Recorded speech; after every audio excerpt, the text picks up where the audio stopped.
Hello everyone, good evening, welcome back to my channel. I hope आप सभी अच्छे होंगे। आई होप आपकी टीजीटी और पीजीटी की प्रिपरेशन अच्छे से चल रही होगी। आपकी पीजीटी की फॉर्म फिल करने की लास्ट डेट 30 नवंबर है और जिन कैंडिडेट्स ने अभी तक अप्लाई नहीं किया है वो जल्द से जल्द ऑफिशियल वेबसाइट पर जाकर के अप्लाई कर लें। तो आज हम बुक्स के बारे में डिस्कस करेंगे कि आपको पीजीटी कमीशन के लिए कौन कौन सी बुक्स कंसीडर करनी है जिससे आपकी प्रिपरेशन अच्छी हो सके। जैसे कि आपको पता है, जो लेक्चरर का एग्ज़ाम है वो Himachal Pradesh public service commission के द्वारा कंडक्ट करवाया जाता है। अभी तक क्या था कि आपका एक ही पेपर लिया जाता था पीजीटी का।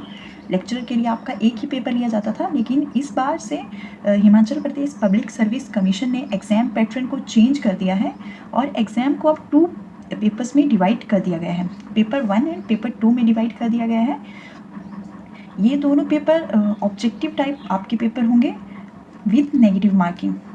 Objective type with negative marking होंगे। इससे पहले जितने भी आपके लेक्चर के एग्ज़ाम हुए हैं उनमें नेगेटिव मार्किंग नहीं होती थी, लेकिन इस बार जो पीजीटी का एग्ज़ाम होने वाला है उसमें नेगेटिव मार्किंग होने वाली है और साथ ही आपके 2 पेपर्स होने वाले हैं, पेपर 1 एंड पेपर 2। पेपर 1 आपका ओनली क्वालिफाइंग पेपर है। ओनली क्वालिफाइंग पेपर है। इसको क्वालिफाई करने के लिए आपको 35% मार्क्स पेपर 1 में चाहिए। अगर आपके 35% मार्क्स पेपर 1 में आते हैं तभी जो आपका सेकंड पेपर है वो देखा जाएगा, मतलब वो आपका चेक होगा। अदरवाइज़ अगर आपके पेपर 1 में 35% मार्क्स नहीं है तो उसके बाद पेपर 2 को कंसीडर नहीं किया जाएगा, उसको चेक ही नहीं किया जाएगा। इसके साथ ही ये पेपर आपका ऑनलाइन या ऑफलाइन कुछ भी हो सकता है, दोनों में से कोई भी आपका हो सकता है। सीबीटी होगा या तो ऑफलाइन होगा। ज़्यादातर जो चांसेस होते हैं वो आपके ऑफलाइन एग्ज़ाम के ही हैं। हिमाचल में मैक्सिमम जो एग्ज़ाम है वो ऑफलाइन ही होते हैं, इसलिए ये पेपर भी शायद आपका ऑफलाइन हो या कंप्यूटर बेस्ड टेस्ट भी हो सकता है। कंप्यूटर के थ्रू भी आपका ये एग्ज़ाम ऑनलाइन हो सकता है। टाइमिंग इसकी 1 आवर है। दोनों ही जो पेपर हैं वो 100 मार्क्स के हैं।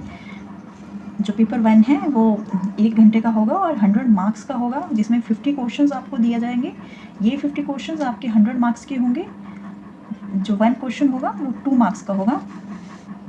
अगर आप कोई क्वेश्चन आपका गलत होता है तो उसमें से आपका 0.25 मार्क्स कट हो जाएगा। 0.25 नंबर की जो है इसमें नेगेटिव मार्किंग है।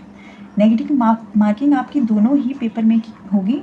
इसके बाद जैसे ही आपका पेपर 1 है, पेपर 1 के जो मार्क्स हैं आपके मेरिट में नहीं ऐड होंगे, क्योंकि ये सिर्फ आपके लिए क्वालिफाइंग पेपर है। इसमें आपको ये क्वालिफाई करना है, 35% मार्क्स आपको लेने हैं और आपको सिर्फ ये पेपर पास ही करना है। चाहे आप 35% मार्क्स लें या 40% मार्क्स लें, आप कितने भी मार्क्स इसमें लें, लेकिन सिर्फ आपको 35% मार्क्स चाहिए।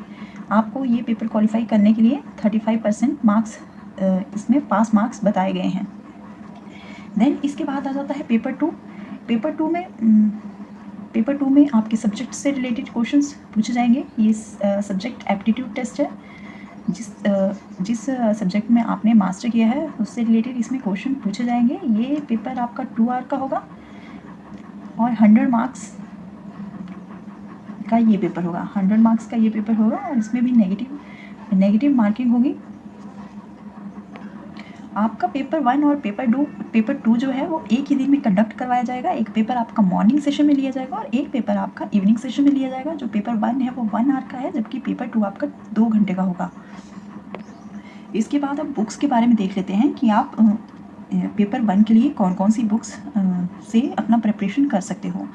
बाकी जो भी आप पढ़ते हो उसके लिए आप अपना कॉन्सेप्ट सबसे पहले क्लियर कीजिए और कॉन्सेप्ट क्लियर करने के बाद आप प्रैक्टिस पर ज़्यादा फोकस करिए, क्योंकि प्रैक्टिस आपकी बहुत ज़रूरी है। अगर आप प्रैक्टिस नहीं करोगे तो आप मार्क्स स्कोर नहीं कर पाओगे। इसलिए जब भी आप कोई टॉपिक करते हो, कोई कॉन्सेप्ट क्लियर करते हो, उसके बाद उस कॉन्सेप्ट से रिलेटेड ज़्यादा से ज़्यादा MCQs की प्रैक्टिस कीजिए, क्योंकि अगर आप MCQs की जितनी ज़्यादा प्रैक्टिस करोगे उतने ज़्यादा ही आप मार्क्स स्कोर करोगे। तो चलिए आप पेपर 1 के बारे में देख लेते हैं। पेपर 1 में जो फर्स्ट पार्ट आपका आएगा वो general knowledge of Himachal Pradesh आपका आएगा, जिसमें 15 क्वेश्चंस होंगे और ये 15 क्वेश्चंस आपके 30 मार्क्स के होंगे। ईच क्वेश्चंस कैरी 2 मार्क्स, जिसमें से हर एक क्वेश्चन आपका 2 मार्क्स का होगा। विद नेगेटिव मार्किंग होगा, 0.25% की नेगेटिव मार्किंग उसमें रहेगी। देन आप हिमाचल प्रदेश का जीके का प्रिपरेशन करने के लिए हिमाचल की बुक आती है हिमाचल दर्पण। हिमाचल दर्पण बहुत अच्छी बुक है, वो ले सकते हो। हिमाचल दर्पण, अगर हिमाचल के आप कोई भी एग्ज़ाम दे रहे हो तो आपका जो नॉलेज ऑफ हिमाचल प्रदेश है वो आपकी अच्छी होनी चाहिए। आपको हिमाचल प्रदेश के बारे में हर एक जानकारी होनी चाहिए। इसलिए आप हिमाचल प्रदेश का जो जीके है उसको प्रिपेयर करने के लिए हिमाचल दर्पण बुक जो है वो यूज़ कर सकते हैं। ये बहुत अच्छी बुक है। इवन आप अगर टीजीटी की भी प्रिपरेशन कर रहे हो तो टीजीटी की भी प्रिपरेशन इस बुक से अच्छे से आपकी हो जाएगी। इवन आप हिमाचल प्रदेश में कोई भी एग्ज़ाम दे रहे हो, कोई भी कॉम्पिटिटिव एग्ज़ाम दे रहे हो तो हिमाचल दर्पण जो है वो बेस्ट बुक है। देन इसके बाद आ जाता है GK of national and international affairs. इसके बाद आपको नेशनल और इंटरनेशनल जो जीके है वो पढ़ना है। इसके लिए आप अरिहंत की बुक यूज़ कर सकते हो या फिर ल्यूसेंट की बुक यूज़ कर सकते हो। अरिहंत या ल्यूसेंट दोनों में से आप कोई भी बुक यूज़ कर लीजिए जो आपको बेटर लगती है। ये आपकी ल्यूसेंट की बुक है, इसमें भी बहुत अच्छा दिया है। अगर आप टीजीटी के लिए भी प्रिपरेशन कर रहे हो तो आप ये बुक कंसीडर कर सकते हो। साथ ही अगर आप आर्ट्स स्ट्रीम से हो, अगर आपने अपनी मास्टर्स आर्ट्स के सब्जेक्ट में की है जैसे कि हिंदी, पॉलिटिकल, हिस्ट्री, इकोनॉमिक्स या किसी भी सब्जेक्ट में, जो भी आर्ट्स के सब्जेक्ट रहते हैं उसमें अगर आपने अपनी मास्टर्स की है तो आप अपने सब्जेक्ट से रिलेटेड सब्जेक्ट को अच्छे से एनसीईआरटी से अच्छे से पढ़ने के लिए जिस बुक में पूरा एनसीईआरटी का जो सिलेबस है वो दिया है उसके लिए आप ये वाली बुक कंसीडर कर सकते हो। तरुण गोयल की ये बुक कंसीडर कर सकते हो। इसमें जो आपके सब्जेक्ट से भी रिलेटेड अच्छा दिया हुआ है, अच्छे से पूरा ये जो बुक है ये एनसीईआरटी पैटर्न है। अगर आप टीजीटी की प्रिपरेशन कर रहे हो तो टीजीटी के लिए भी आप ये वाला बुक सामान्य ज्ञान का यूज़ कर सकते हो, क्योंकि और इस बुक में आपका पूरा डिटेल स्टडी दिया है। ये देख लीजिए, पूरा डिटेल इसमें आपको दी गई है। डिटेल में इसमें सब जितने भी टॉपिक्स रहते हैं वो पूरा दिया गया है। ज्योग्राफी वगैरह, इकोनॉमिक्स सब दिया गया है। हिस्ट्री, ज्योग्राफी, इकोनॉमिक्स सब इसमें दिया गया है। इवन इसमें साइंस का भी दिया गया है। जितने भी आपके स्पोर्ट्स से रिलेटेड है सब पूरा जो इसमें पूरे जो कॉन्सेप्ट है वो एनसीईआरटी बेस्ड है और पूरे डिटेल में इसमें दिए गए हैं। तो आप ये बुक कंसीडर कर सकते हो। अगर आप किसी और एग्ज़ाम की प्रिपरेशन कर रहे हो और आपको डिटेल्ड स्टडी करना है तो आप डिटेल स्टडी करने के लिए तरुण गोयल की बुक को यूज़ कर सकते हो। देन साथ ही अगर आपको ये बुक कंसीडर नहीं करनी है तो आप अरिहंत या ल्यूसेंट किसी से भी इसको यूज़ कर सकते हो। Then knowledge of Hindi language जो जीके ऑफ एचपी और जीके ऑफ नेशनल और इंटरनेशनल अफेयर्स था, इनमें 15 क्वेश्चंस आएंगे और 15 क्वेश्चंस ये 30 मार्क्स के होंगे। इनमें एक क्वेश्चन 2 मार्क्स का होगा। देन इसके बाद नॉलेज ऑफ हिंदी लैंग्वेज और नॉलेज ऑफ इंग्लिश लैंग्वेज जो है इन दोनों के 10 क्वेश्चंस आएंगे और ये 10 क्वेश्चंस 20 मार्क्स के होंगे। इनमें ओनली 10 ही क्वेश्चंस आएंगे, इसमें भी 10 क्वेश्चंस आएंगे, लेकिन इसमें क्या है, एक क्वेश्चन आपका पूरे एग्जाम में एक क्वेश्चन आपका 2 मार्क्स का रहेगा और उसमें 0.25% की आपकी नेगेटिव मार्किंग होगी, इसलिए आपको अच्छे से प्रिपेयर करना है। Then knowledge of Hindi language के लिए आप कोई भी 10th तक का कोई भी ग्रामर आप यूज़ कर सकते हो। अगर आपके पास ग्रामर पहले से है तो आपको कोई और ग्रामर लेने की ज़रूरत नहीं है, क्योंकि हिंदी और इंग्लिश के ज़्यादा टॉपिक्स नहीं हैं, ओनली लिमिटेड टॉपिक्स हैं। 11-12 टॉपिक दोनों में होंगे, हिंदी में भी और इंग्लिश में भी सिर्फ ऐसे 11-12 ही टॉपिक हैं जहाँ से क्वेश्चन आपके पूछे जाते हैं और इसके लिए आपको अलग से कोई भी बुक लेने की ज़रूरत नहीं है। अगर आपके पास 10th तक का कोई भी इंग्लिश ग्रामर या हिंदी ग्रामर है तो आप वो यूज़ कर सकते हैं। अगर कोई ग्रामर लेना है तो आप हिंदी के लिए ल्यूसेंट का ग्रामर ले सकते हो। ये ल्यूसेंट का ग्रामर है। इवन अगर आप किसी सेंटर की एग्ज़ाम की भी प्रिपरेशन कर रहे हो, केवीएस की प्रिपरेशन कर रहे हो, एनवीएस की प्रिपरेशन कर रहे हो, एकलव्य जो स्कूल है रेजिडेंशियल स्कूल है उनकी प्रिपरेशन कर रहे हो, तो उसके लिए भी आप ये वाली बुक यूज़ कर सकते हो, क्योंकि ये आपके स्टेट के एग्ज़ाम के लिए ही एप्लीकेबल नहीं है, बल्कि अगर आप केवीएस और एनवीएस के एग्ज़ाम भी दे रहे हो या DSSB का भी एग्ज़ाम दे रहे हो, चंडीगढ़ स्टेट का एग्ज़ाम, चंडीगढ़ जो यूनियन टेरिटरी स्टेट्स हैं उनके भी एग्ज़ाम दे रहे हो, तो उनके लिए भी ये बुक्स आपकी हेल्पफुल है। देन ये ल्यूसेंट की थी। और इसमें एक खास बात इसमें क्या है कि इसमें बहुत सारे क्वेश्चंस आपको दिए गए हैं प्रैक्टिस करने के लिए, बहुत सारे क्वेश्चंस दिए गए हैं। और ये इसमें ऐसे क्वेश्चंस दिए गए हैं जो आपके किसी ना किसी स्टेट में पूछे गए हैं, एग्ज़ाम में किसी भी स्टेट का जो एग्ज़ाम हो वो पूछे गए हैं।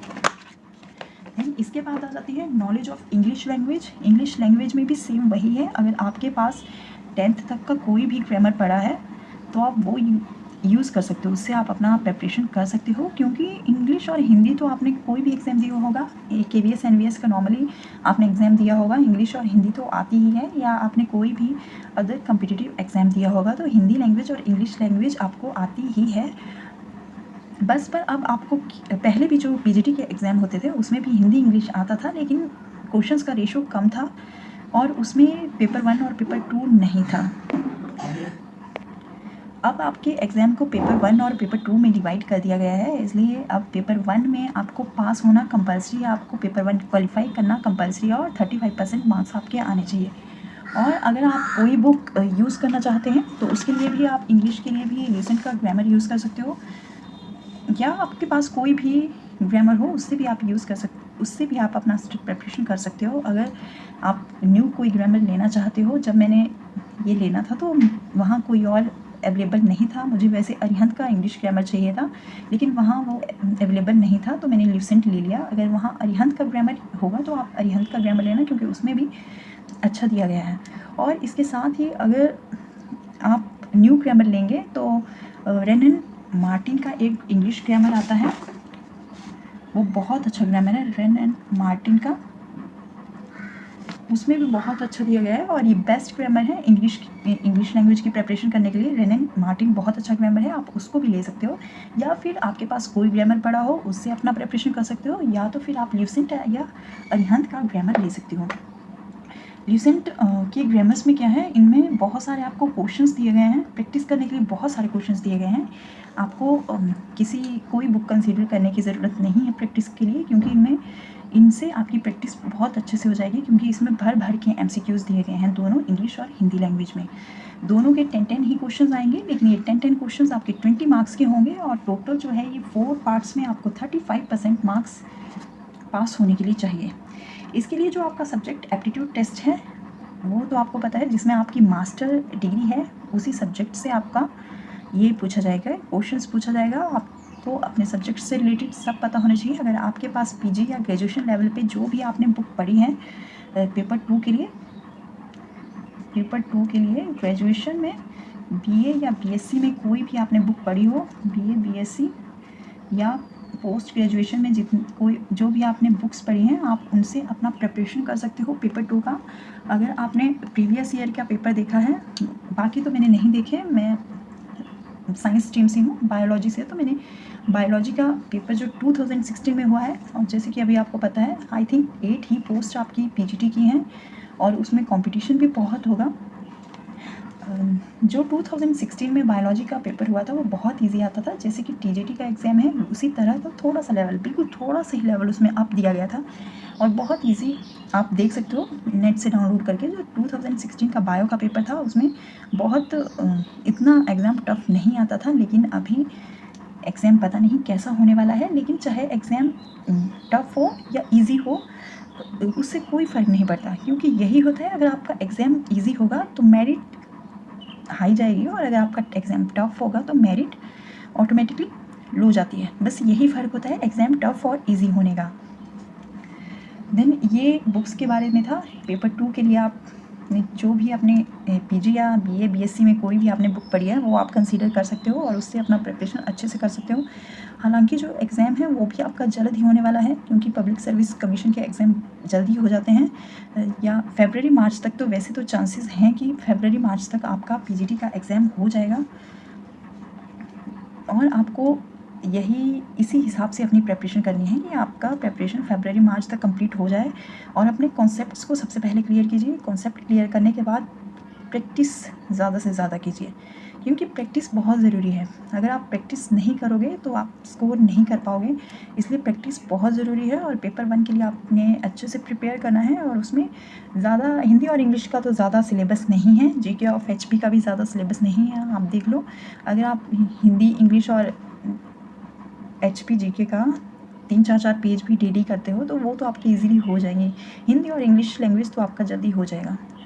इसलिए आप अपना प्रिपरेशन अगर आपने स्टार्ट नहीं किया है तो आप स्टार्ट कर लीजिए, और जो TGT की प्रिपरेशन कर रहे हैं वो भी TGT का प्रिपरेशन करते रहिए, क्योंकि अब आपको ये नहीं सोचना है कि हाँ पोस्ट नहीं निकल रही है। अब आप कंफर्म हो कि एग्ज़ाम आएगा ही आएगा, पोस्ट निकलेंगी, लेट हो या चाहे जल्दी हो। आपको अपना प्रिपरेशन रखना है कि जैसे ही एग्ज़ाम ये निकले, एप्लीकेशन फॉर्म निकले, आप अपना प्रैक्टिस करना स्टार्ट करें। ये नहीं कि स्टार्टिंग से पूरा स्टडी करना पड़े उस टाइम पे, क्योंकि टाइम बहुत कम आपको मिलेगा, उस टाइम आपके प्रिपरेशन अच्छे से नहीं हो पाएगा। इसलिए आप अपना प्रिपरेशन कंटिन्यू रखिए, स्किप नहीं करिए, चाहे कम पढ़िए लेकिन रोज़ का रोज़ पढ़िए, डेली पढ़िए, एक भी गैप एब्सेंट बीच में मत डालिए। इसलिए आज की वीडियो में बस इतना ही। आई होप ये वीडियो आपके लिए यूज़फुल होगी। अगर आपको ये वीडियो यूज़फुल लगे तो लाइक और सब्सक्राइब चैनल को ज़रूर करें, और लाइक और सब्सक्राइब करने के बाद बेल आइकन को ज़रूर प्रेस करें, जिससे मेरी वीडियो आप तक जल्द से जल्द पहुँचे। Bye bye, take care.